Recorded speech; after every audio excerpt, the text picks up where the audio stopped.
नमस्कार, mid day एजेंडे में आप सभी दर्शकों का हार्दिक स्वागत है। मैं हूं आपके साथ श्वेता शर्मा।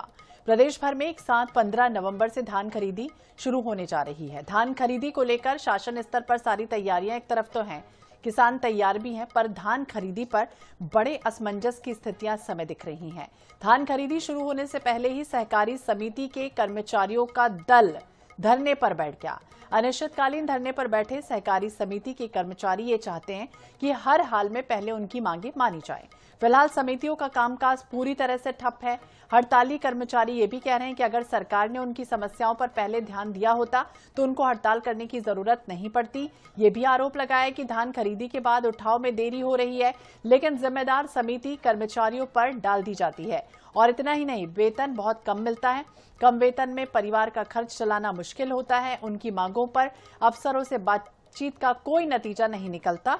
चेतावनी अब दी गई है कि सरकार जब तक हमारी मांगे नहीं मानती, हम टोकन नहीं काटेंगे। फिर अब हल क्या है? सरकार कोई पहल करेगी या नहीं करेगी? क्या समय पर धान खरीदी शुरू होगी या फिर नहीं? कई तरह के सवाल हैं कि किसान टोकन उनको नहीं दिया जा रहा, धान की खरीदी आखिरकार कैसे होगी?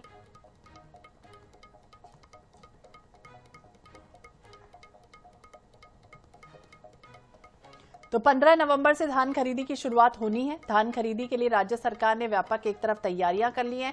सहकारी समिति के कर्मचारी, डेटा एंट्री ऑपरेटर की हड़ताल सरकार की तैयारियों पर भारी पड़ रही है। आखिरकार हड़ताल क्यों कर रहे हैं कर्मचारी? क्या कहते हैं जिम्मेदार अधिकारी?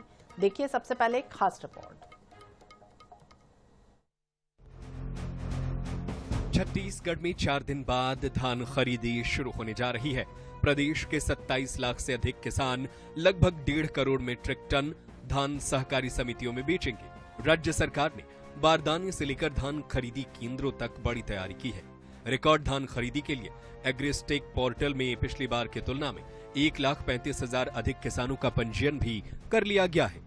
धान खरीदी केंद्रों के कर्मचारियों का हड़ताल शासन की तैयारियों पर भारी पड़ता नजर आ रहा है। प्रदेश के सभी सहकारी समितियों के कर्मचारी, डाटा एंट्री ऑपरेटर और प्रबंधक इस समय हड़ताल पर है। इन मांगों को लेकर हड़ताल। मध्य प्रदेश की तर्ज पर 3 लाख रुपए प्रबंधकीय अनुदान दिया जाए, पुनरीक्षित वेतनमान लागू किया जाए, 50% समिति कर्मचारियों की नियमित भर्ती कर ली जाए, 2023-24 और 24-25 में परिवहन के बाद संपूर्ण सुखद को मान्य किया जाए, राशन वितरण में प्रति क्विंटल 500 ग्राम प्रतिपूर्ति पर भी 5,000 रुपए दिया जाए। छत्तीसगढ़ में पिछले 2 सप्ताह से समिति के कर्मचारी लगातार प्रदर्शन कर रहे हैं। एक तरफ शासन की ओर से धान खरीदी की व्यवस्था की जा रही है, दूसरी ओर कर्मचारी हड़ताल पर है। इस बीच अब धान खरीदी के पहले जुबानी जंग भी शुरू हो गई है। कांग्रेस लगातार आरोप लगा रही है, सरकार किसानों का धान खरीदना ही नहीं चाहती। इस वजह से धान खरीदी को लेकर पर्याप्त व्यवस्था नहीं की जा रही है, जबकि सरकार का कहना है कि इस बार भी रिकॉर्ड धान खरीदी होने जा रही है। किसान इसलिए बेहद चिंतित है कि बैंक के कर्मचारी और धान खरीदी में जो कर्मचारी लगते हैं वो सब हड़ताल में है। आज 10 तारीख है, 4 दिन बाद धान खरीदी शुरू होना है। न टोकन कट रहा है, न धान खरीदी कोई व्यवस्था है। तो धान खरीदी किस प्रकार से होगी, ये किसान परेशान है। राज्य सरकार ने धान खरीदी की पुख्ता तैयारी कर ली है। छत्तीसगढ़ की सरकार किसानों की हितैषी सरकार है। विष्णुदेव साय जी के नेतृत्व में राज्य सरकार धान खरीदी की पुख्ता व्यवस्था की है। किसी भी व्यक्ति को चिंता करने की आवश्यकता नहीं है। किसानों के धान की पुख्ता व्यवस्था कर ली गई है। छत्तीसगढ़ के अन्नदाता किसानों का सबसे बड़ा उत्सव 4 दिनों के बाद शुरू होने जा रहा है। ऐसे में जरूरी है जल्द से जल्द सहकारी समितियों के कर्मचारियों की नाराजगी दूर कर उन्हें काम पर लौटाया जाए। रायपुर से INS 24/7 के लिए गौरव शर्मा की रिपोर्ट। तो धान खरीदी 15 तारीख से शुरू होनी है। खरीदी से पहले मांग रखी गई, रिकॉर्ड कैसे होगा? सरकार का ये दावा है, जिम्मेदार ये कह रहे हैं कि सब कुछ ठीक होगा, बेहतर होगा, लेकिन क्या होगा इसी को समझने की हम कोशिश करने जा रहे हैं। हमारे साथ कई सारे गेस्ट भी जुड़ रहे हैं। हमारे साथ है नितिन भंसाली जी हैं, कांग्रेस के प्रवक्ता है, बहुत बहुत स्वागत है नितिन जी आपका INH में। हमारे साथ KS चौहान जी हैं, BJP के प्रवक्ता है, बहुत बहुत स्वागत है चौहान साहब आपका भी INH में। और ईश्वर श्रीवास जी हैं हमारे साथ है, प्रदेश महासचिव सहकारी समिति कर्मचारी संघ से। ईश्वर जी, आपका भी बहुत बहुत स्वागत है आईएनएच में। और सबसे पहले चौहान साहब, आपसे ही समझना चाहेंगे, संभवतः पहली बार अब ऐसा हो रहा है कि हमने देखा है कि धान खरीदी को लेकर जिस तरह की तैयारियां होनी चाहिए थी, तैयारियों का तो दावा किया जा रहा है, लेकिन एक तरफ जिस तरह से प्रबंधक खरीदी प्रभारी हो, कंप्यूटर ऑपरेटर हो, ये सब हड़ताल पर चले गए। आखिरकार कैसे हो पाएगी धान खरीदी? सोनल जी, सबसे पहले तो मैं बता दूं कि ये पहली बार नहीं है और ये 18 साल पहले लंबित इनकी मांगे हैं। जो पहले भूपेश सरकार के समय 11 सूत्री मांगे थी, इस बार 6 सूत्री मांगे हैं। और ये मांगे कोई 3 दिसंबर 2023 के बाद की नहीं है, ये पहले की है। ये मैं बोलना चाहता हूँ। बिल्कुल हमारी सरकार जो है वो संवेदनशील है और इन सभी चीजों पे और जो जायज मांग होगी वो बिल्कुल पूरी की जाएगी। सबसे पहली बात यह है कि जो सरकारी हमारे कर्मचारी हैं वो हम सभी मिलकर धान खरीदी कर रहे हैं, न कि सिर्फ सरकार खरीदी कर रही है। ये हमारा दायित्व भी है, सिर्फ हमारा काम नहीं है, कर्तव्य नहीं। हम सिर्फ नौकरी ही नहीं कर रहे हैं, हम लोगों की सेवा भी कर रहे हैं और उसमें कई लोग किसान भी। दूसरी बात, अभी टोकन की बात कर रहे थे। टोकन जो है वो टोकन तुहार ऐप के जरिए टोकन की जो स्टडी करनी चाहिए थी और जो करना चाहिए था वो हो चुका है। टोकन वितरित भी हो रहा है। तीसरी बात, जो 30 अक्टूबर 2025 तक रजिस्ट्रेशन कराना था किसानों को, वो अब अवधि बढ़ा दी गई है। वो 30 नवंबर 2025 तक भी करा सकते हैं रजिस्ट्रेशन। तो ये सभी चीजें इस वजह से की जा रही हैं कि दाना दाना किसान का खरीदा जा सके। अब मैं आ जाता हूं पिछले साल में। पिछले साल में सोनल जी, हमने 1,49,000 मेट्रिक टन धान खरीदा। लेकिन इन्होंने कितना खरीदा? इन्होंने जब जितने बार भी 105 लाख मेट्रिक टन 2023 में रखा था, लेकिन ये 95 लाख मेट्रिक टन भी धान नहीं खरीद पाए। एक बार भी, पूरे 5 साल में एक बार भी इन्होंने जितना भी लक्ष्य रखा उससे ऊपर ये बढ़ नहीं पाए, उससे नीचे ही रहे। तीसरी बात, आज जब 1,35,000 जो किसान हैं वो बढ़े हैं, उसके बाद लगभग 130 के आसपास जो केंद्र हैं, जो खरीदी केंद्र है वो बढ़ गए हैं। तो इसका मतलब ये है कि सरकार बहुत ज्यादा संवेदनशील था। सरकार को ये चाहिए कि जल्द से जल्द किसान लोग अपना दाना दाना बेच सके।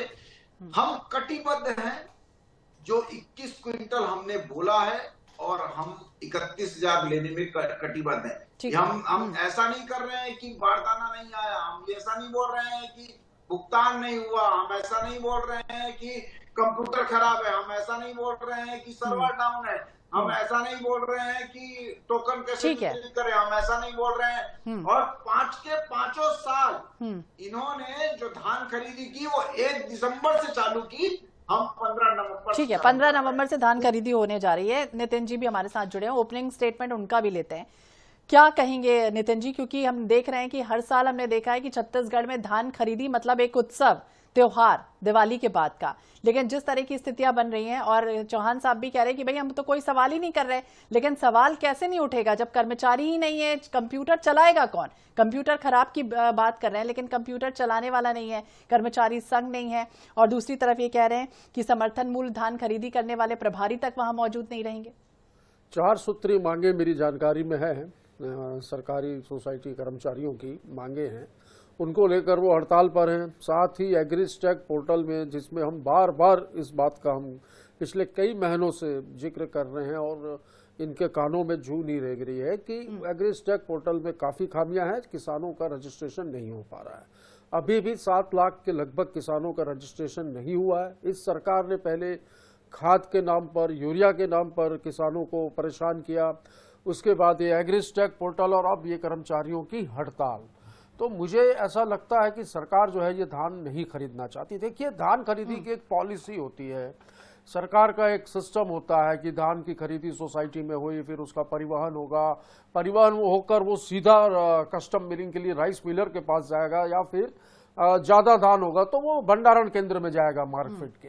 पर यहाँ ये हुआ कि न परिवहन की समुचित व्यवस्था हुई न धान की प्रॉपर कस्टम मिलिंग हुई, लाखों टन धान सड़ गया, जिसपे भी हमारे नेता प्रतिपक्ष ने आरोप लगाया था कि 2000 करोड़ का ये कम से कम घोटाला है। ये धान जो चूहा खा गया, ये सड़ गया या बारिश में भीग गया, इसका आकलन भी इनको करना चाहिए। कहते हैं हमारी सरकार ने बहुत अच्छा काम किया, तो इस विषय पर सोचना चाहिए और इतना भी झूठ नहीं बोलना चाहिए। 3 दिन बचा है धान खरीदी को, और मुझे ऐसा नहीं लगता कि व्यवस्थाएं जो हैं, एक ट्रायल रन भी करना था इनको धान खरीदी के लिए कि व्यवस्थाएं कैसी, वो ट्रायल रन तक नहीं कर पाए, और 3 दिन बाद जो है वो धान की जो खरीदी शुरू होगी। अब 4 सूत्रीय मांगे हैं, थोड़ा सा उनकी बातों को सुने, सोसाइटियों के कर्मचारी जो हड़ताल पर हैं उनकी हड़ताल को खत्म करवाएं, और दूसरा ये टोकन नहीं मिल रहा है किसानों को, और तीसरा ये एग्रीस्टैक पोर्टल के नाम पर जो मनमानी चल रही है उसको ठीक करें और किसानों को जो वादा किया उसका धान खरीदें।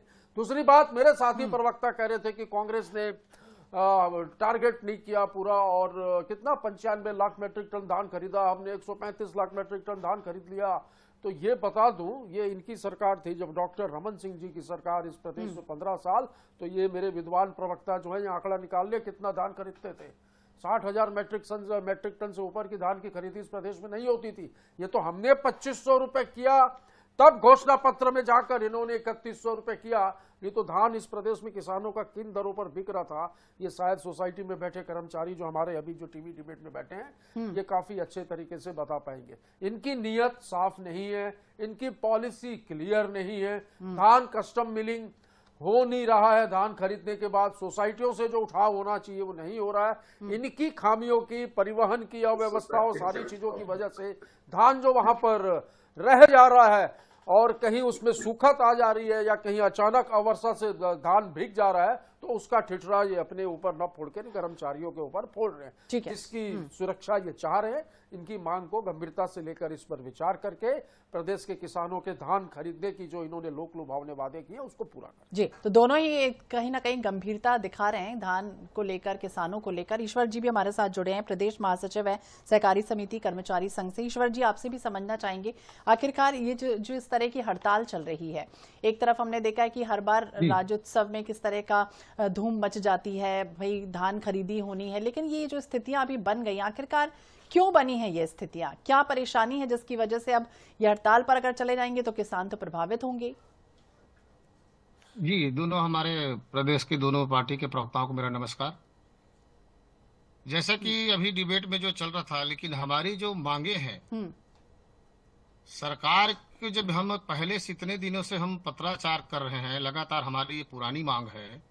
पिछले वर्ष मैं आपको बता दूं, आपके चैनल के माध्यम से हमारे सरकार की तरफ से संगठन के प्रवक्ता बैठे हुए हैं, माननीय मुख्यमंत्री के साथ हमारी बैठक भी कराई गई, और बैठक कराने के बाद हमें 12/11/2024 को लिखित में भी दिया गया मंत्रालय महानदी भवन से पत्र में आपके फूड डिपार्टमेंट की तरफ से कि जो धान उपार्जन केंद्र में बचे रहेगी उस पर हम सुखाद का प्रावधान करके आपको देंगे।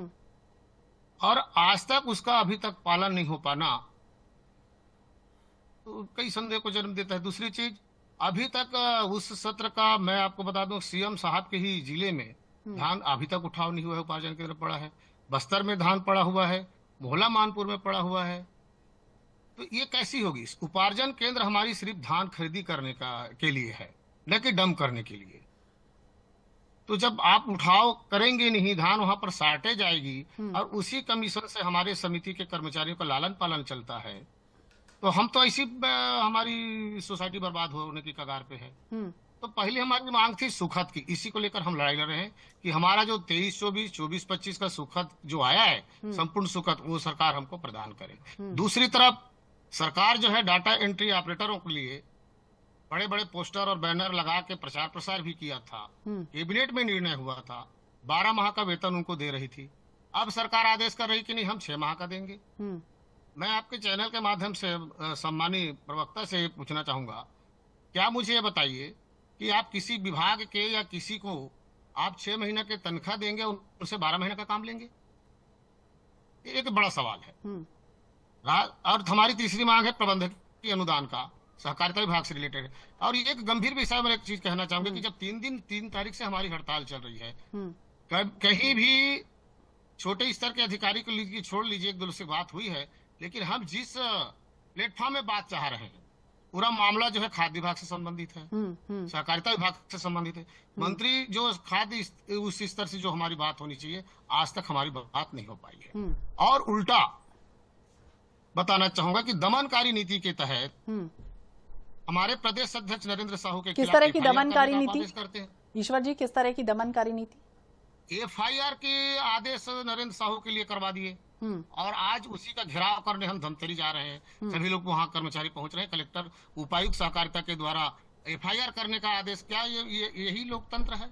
ठीक है, हमको अपनी बात ईश्वर जी रखने का से, अधिकार नहीं है। चौहान जी से भी समझते हैं। ईश्वर जी ने जो जो बातों का जिक्र किया, चौहान साहब जवाब देंगे। श्वेता जी, मैं बहुत ही धैर्यपूर्वक सभी की बातें सुन रहा था और मैं एक सिलसिलेवार सभी के आंसर दूंगा। सबसे पहले बात हमारे साथी प्रवक्ता ने कही कि पोर्टल की खराबी है, उसके कारण रजिस्ट्रेशन नहीं हो पा रहा है। तो रजिस्ट्रेशन हो रहा है और उसकी कीमत भी तारीख भी बढ़ा दी गई और एक पोर्टल नहीं, दो पोर्टल के हिसाब से रजिस्ट्रेशन हो रहा है।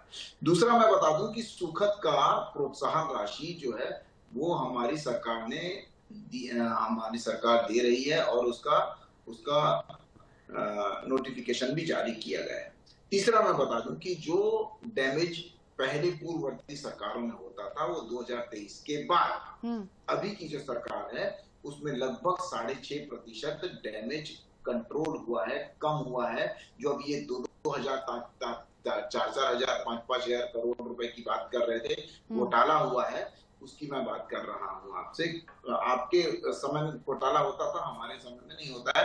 हमारे समय में बंद करवाया जाता है घोटालों को। चौहान जी, अभी जो आरोप लगा रहे थे, ईश्वर जी कह रहे हैं कि कई तरह की दमनकारी नीति अपनाई जा रही है। जो अभी की समस्या है उसको कैसे दूर करने की कोशिश की जाएगी? श्वेता जी, अभी हमारे साथी प्रवक्ता ये भी बोल रहे थे कि ट्रायल रन नहीं हुआ है, तो हमारे को पहले जानकारी लेने के बाद ही, अपना नॉलेज दुरुस्त करने के बाद ही डिबेट में बैठना चाहिए। 9 तारीख को ट्रायल रन हो चुका है, शायद आपकी जानकारी नहीं होगा। वाले हमारे भाई बैठे हैं, ये बताएंगे ट्रायल रन हुआ है कि नहीं हुआ है। बीच में मत बोलिए, भाई साहब, ट्रायल रन हुआ है क्या? ओ ईश्वर जी, ट्रायल रन हुआ है क्या? आप तो समितियों में रहते हैं, आपको ज्यादा पता होगा। ये झूठ मत बोलो, सफेद झूठ बोल रहे हो यार। मतलब इतना झूठ, इतने लोकप्रिय टीवी चैनल में बैठ के 9 तारीख को ट्रायल रन हो गया, कहाँ हुआ? चलो बताओ, कौन कौन शामिल था उस ट्रायल रन में? कितना लाख क्विंटल? जब आपके समय में 8 से 8,500 जब कर्मचारी थे और हमारे समय में 11,000 से ऊपर कर्मचारी रखे गए हैं। कर्मचारियों की तादाद बढ़ा दी गई है। फिर हड़ताल क्यों कर रहे हैं? क्योंकि केंद्र फिर ये धान जसपुर में, बस्तर में, बिलासपुर में, अंबिकापुर में ये क्यों पड़ा हुआ है? ये क्यों उठाव नहीं हो पा रहा है? क्यों कस्टम मिलिंग नहीं हो पा रही है? क्यों धान खुले में सड़ रहा है? क्यों सूखत आ रही है? आपकी पॉलिसी में इसमें खराबी है।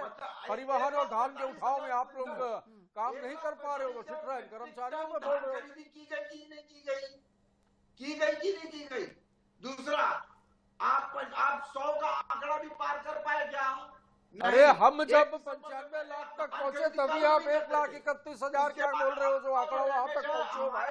नहीं तो आप लोगों की तो कभी नियत ही नहीं रही थी धान की खरीदी करने की और किसानों को उनकी उपज का सही मूल्य देने की। अच्छा, किसानों की आय दुगनी हुई क्या? 2014 से सरकार में बैठे हो भाई, 25 हो गया। मोदी जी ने वादा किया था किसानों की आय दुगनी होगी, हुई क्या? चलो जवाब दो।